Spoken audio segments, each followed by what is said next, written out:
अस्सलाम वालेकुम वरहमतुल्लाहि वबरकातुहू। खैरियत से आप लोग, hope you are all fine और welcome back to our channel TBV knowledge and truth. आज एक अजीब सी और वो है रिलेटेड बर्मुडा ट्रायंगल की मिस्ट्री को लेके।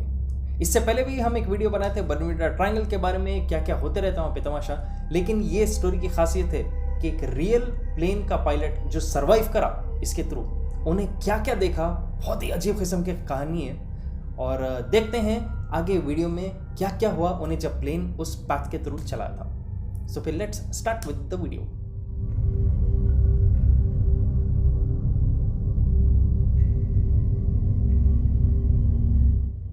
तो ये कहानी है एक शख्स, एक पायलट के बारे में जिसका नाम है ब्रूस।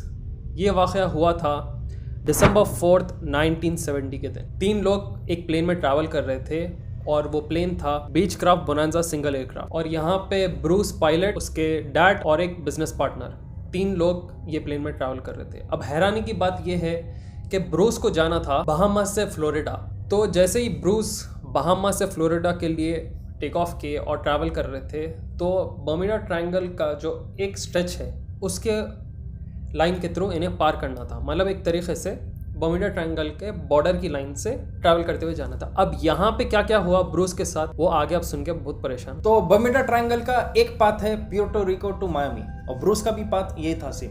वो उसका एक हिस्से में उन्हें ट्रैवल कर रहा था, तो उन्हें फॉल कर रहा था with in the dimensions of the Bermuda triangle. Bermuda triangle क्या है? ये एक एरिया है वर्ल्ड का सबसे मिस्टीरियस है। क्यों? क्योंकि यहाँ पे ना रिकॉर्डिंग, ना कम्युनिकेशन, ना सेलर्स, ना उसका डेब्री, मतलब कि जो मटेरियल जो भी आप क्रैश हो गया या डूब गया तो कहीं ना कहीं फ्लोट होके आता ना। अब सुनामी जैसे वक्त जापान उसके तरफ से हिस्से से कई सारे चीज़ें बह के अमेरिका तक आए थे। पानी का वेव्स करंट्स ऐसे रहते, कई महीनों के बाद आए थे। लेकिन जो भी बर्मुडा ट्रायंगल में गया या उसके पार हुआ, आज तक कुछ नहीं मिला उसके बारे में। 2000 शिप्स और 200 से ज्यादा एयरक्राफ्ट्स भी। अब आप बोलेंगे अरे पानी में से गए तो डूब गए तो होंगे, हवा में क्या हुआ था होगा? तो ये है मिस्टीरियस बर्मुडा ट्रायंगल का पैच। तो 2000 शिप्स, फिर इतने सारे प्लेन्स जा रहे क्यों? अब वो लोग आउटर एरियाज ले रहे थे। स्टार्टिंग में तो पता नहीं था, कंटिन्यूस जा रहे थे। लोग समझते थे वहाँ पे टोर्नेडोज है, वेव करंट्स है सी के, यानी तो हवा में टोर्नेडोज है, कुछ ना कुछ हो रहा होगा। बल्कि तो इतने सारे जो मिसिंग है, अभी रिसेंट नहीं हुआ, पुरानी हिस्ट्री में रिकॉर्डेड आया सर। यहाँ से उन्हें गया तो वहाँ से गया। अब क्या है, वो रोटी नहीं लेते कई सारे लोग। तो इन्हें जो है, इन्हें ब्रूस उसके थ्रू नहीं जा रहा था, उसके एक हिस्से में से जा रहा था जो यूजुअली सेफ पाथ है। तो ब्रूस को जो जाना था बहामास टू फ्लोरिडा, ये है उसका 90 मिनट्स का रास्ता, 1.5 घंटे का। तो अब जिस दिन उन्हें टेक ऑफ करा, जो है दिसंबर 4, 1970, मतलब टेक ऑफ करने का अभी रास्ता ये है। 1000 फीट जब ऊपर पहुंचा उन्हें जमीन से, सामने एक भयानक ब्लैक क्लाउड दिखा, बहुत एकदम डार्क और हेवी ब्लैक क्लाउड, बारिश वाला जो क्लाउड रहता। उन्हें परेशान हो गया।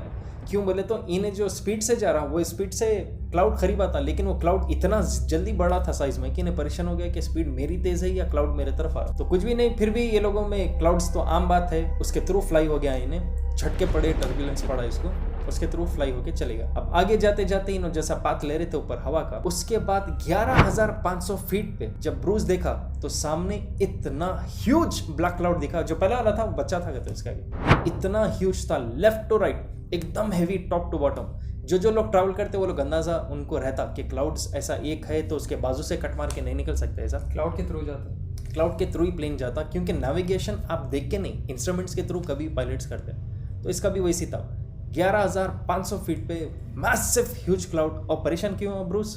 क्योंकि उस दिन जब उन्हें वेदर का पूरा रिपोर्ट चेक करा था, सनी बोल के दिया था, मतलब सिर्फ धूप और हार्डली क्लाउड्स नहीं थे। तो उन्हें परेशान हो गया कि बारिश का क्लाउड इतना खतरनाक साइज का कैसा बीच में आ गया। तो कुछ भी नहीं, क्योंकि इसके पाथ में क्लाउड आ रहा, उसके थ्रू आखिर इन्हें चलेगा।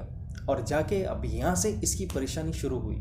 और वो क्यों? जैसा ही ब्रूस ये सेकंड ब्लैक क्लाउड इनकाउंटर करता है, वो ट्रैवल करते ही जाता है। यहाँ पे हैरानी की बात ये थी कि ब्लैक क्लाउड बारिश के लिए जाना जाता था, मगर इसके अंदर लिटरली कुछ रेन ही नहीं था। उसका नहीं कुछ खतरा नहीं पानी का। पायलट्स को ये चीज़ों के बारे में बेहतर मालूम रहता। और यहाँ पे फ्लैशेस हो रहे थे, और फ्लैशेस ऐसे वैसे नहीं, मतलब आप जो फ्लैश देखते एक आसमान से आता है एक लाइटनिंग का, वैसा नहीं था। ये 360 फ्लैश था। उसका एकदम ऐसा एक्सट्रीम ब्राइट वाइट होके खत्म हो रही थी, मतलब कि ब्लैक क्लाउड के अंदर। हाँ, वो फ्लैश कहाँ से आ रहा है उसको दिखाई नहीं, 360 डिग्री वाइट लाइट पड़ रही थी उसको। और यहाँ पे ब्रूस डर गया था। डर के वो क्या करा, अपने प्लेन की स्पीड बढ़ा लिया, और बढ़ाने के बाद तकरीबन 30 मिनट्स उसके अंदर एक साथ ट्रैवल कर रहा था। और अजीब था उसके एक्सपीरियंस के हिसाब से, ये क्लाउड एक नॉर्मल क्लाउड नहीं था, ये एकदम एक सिलेंड्रिकल शेप में क्लाउड था।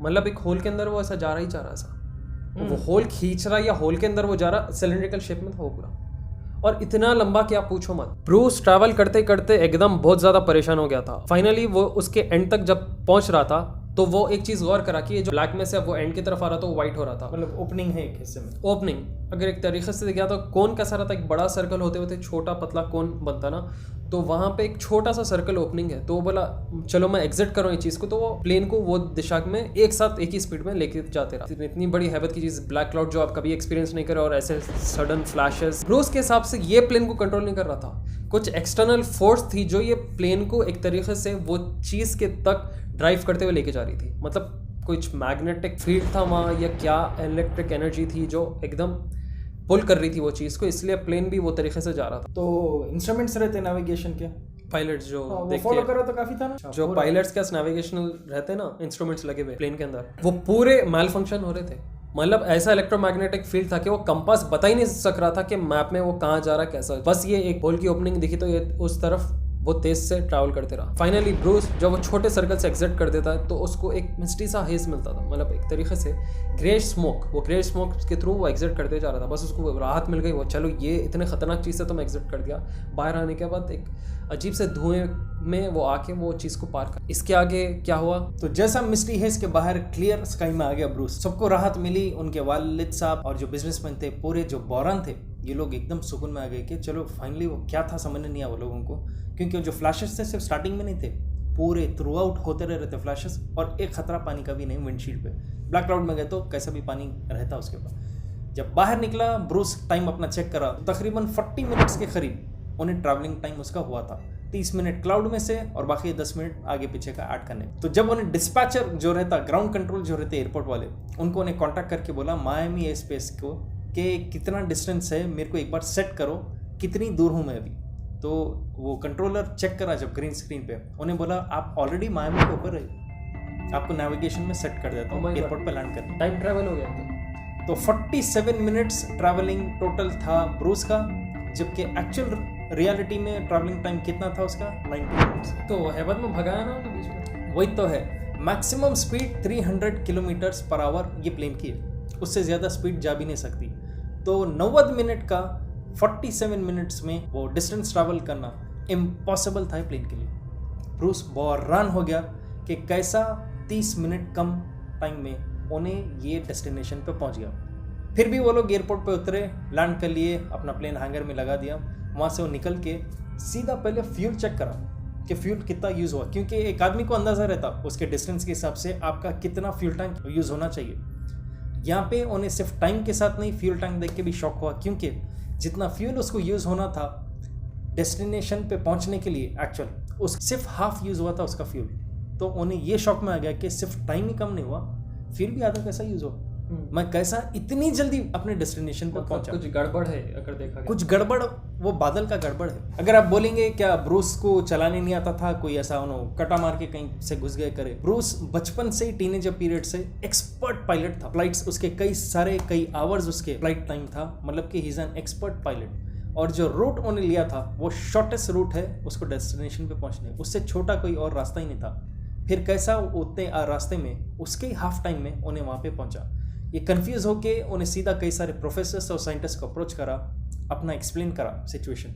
किसी के पास भी जवाब नहीं था कि ये कैसा हो चुका। तो जब कोई भी ऐसे जवाब नहीं दिया तो ब्रूस बोला कि पक्का ये वो इलेक्ट्रिक क्लाउड के ही वजह से मैं जल्दी ट्रैवल करा, और उसके ऊपर एक किताब लिखना शुरू किया। दूसरे जो थ्योरिस्ट थे वो बोले कि नहीं, ये इलेक्ट्रिक क्लाउड नहीं, ये डार्क एनर्जी थी जो इसे जल्दी पुल करके इसे इसका प्लेन इसके डेस्टिनेशन तक पहुंचाने दी। साइंटिस्ट के हिसाब से डार्क एनर्जी वो चीज़ होती है जो कि ये यूनिवर्स को एक्सपैंड करती है, मतलब यूनिवर्सल एक्सपेंशन के लिए रिस्पॉन्सिबल है। क्योंकि साइंटिस्ट के हिसाब से डार्क एनर्जी भी पॉसिबल है टाइम स्पेस को कर्व करने, जैसे कि ब्लैक होल भी टाइम स्पेस को कर्व करता है। हम लोग का अगर आप पिछला वीडियो नहीं देखे, the mystery and the theory of black hole, तो आप जरूर चेकआउट कीजिए यहाँ पर। तो टाइम स्पेस कर्व का ये मतलब है कि जब एक स्ट्रेट डिस्टेंस है, अगर समझो ऐसा है वो छोटा हो गया तो टाइम शॉर्ट हो जाता ना। इतना लंबा प्लेटफॉर्म अगर वो कर्व हो गया तो आप एक शॉर्ट पीरियड ऑफ टाइम में ट्रैवल कर ले सकते हैं अपने डेस्टिनेशन पे। तो ये है टाइम कर्व थ्योरी। मगर आज के हिसाब से डार्क एनर्जी सिर्फ एक थ्योरी है, प्रैक्टिकल अभी तक ये कोई चीज़ पॉसिबल हुई नहीं। ब्रूस को आज तक आंसर नहीं मिला और वो बहुत ज़माने से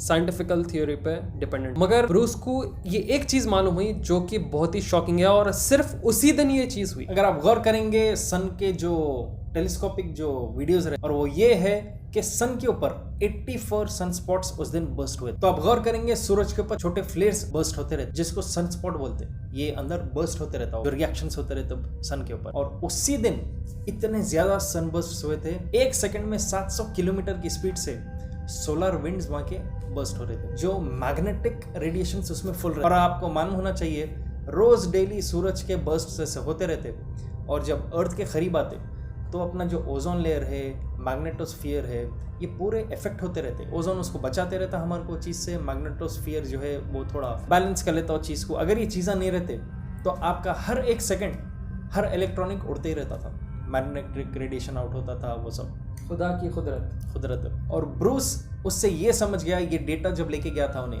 एक थ्योरिस्ट के पास, उन्हें समझाया तो थ्योरिस्ट बोला कि यही रीज़न है, तुम गौर करो सनबर्स्ट उस दिन हुए थे, तुम्हारा जो नेविगेशन सिस्टम जो आउट हो रहा था उस दिन, ये पूरा उसका भी असर रहता। तो भयानक सोलर फ्लेयर तुम्हारी तरफ उस दिन आया था, वो एरिया में शायद इफेक्ट हुआ था। सोलर फ्लेयर का ये मतलब नहीं पूरी जमीन के ऊपर हो जा रहा, स्पेसिफिक एरियाज पे बर्स्ट होता, जिधर का ओजोन वीक है।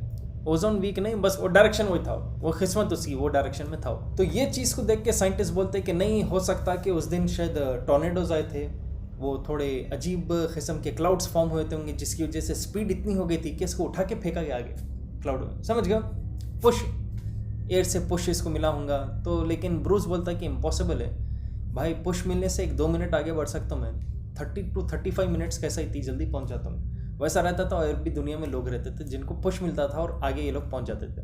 लेकिन थ्योरिस्ट बोलते कि यही वो रीज़न है जिससे बर्मुडा ट्रायंगल आज परेशानी में है लोगों के लिए, क्योंकि वहाँ पे ऐसे 16 बर्स्ट वो सब शायद हो सकता कि वहाँ पे पता नहीं मैग्नेटिक फील्ड बहुत स्ट्रॉन्ग है बोलते, तो वहाँ ज़्यादा अट्रैक्ट होता, और जो भी वहाँ पे जा रहा इसका पूरा नेविगेशन आउट।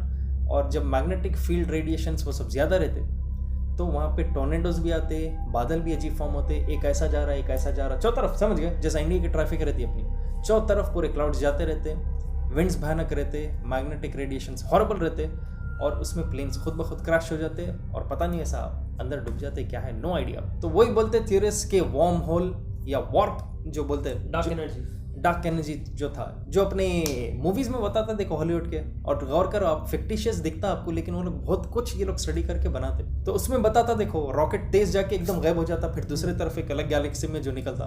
रिसेंटली इंटरस्टेलर में भी बताया था ना, वो लोग वैसे ही ट्रैवल करते, क्रिस्टोफर नोलन की जो जबरदस्त मूवी थी, एक वार्म होल के थ्रू वो लोग जाके जो टाइम स्पेस कर्व था वो लोग दूसरी तरफ झटके में निकल जाते, जबकि एक्चुअल डिस्टेंस बहुत ज्यादा लंबा रहता है। ये थियोरेटिकली प्रूवन है, मगर प्रैक्टिकली अभी आज तक देख नहीं सका। शायद इतनी स्पीड का कोई चीज इनको नहीं मिला होगा जो बराबर। अब आप बोलेंगे अरे भाई बोगस है ये, बोले तो क्यों, बोले तो इंसान के लिए ये आज तक अभी भी इम्पॉसिबल दिखता। लेकिन अगर आप गौर करेंगे, वही जो दूसरे मखलूक है, दूसरे जो क्रिएशंस है अल्लाह के, जिसको आप और हम देख नहीं सकते, वो लोग तो ऐसा ट्रैवल करते ना।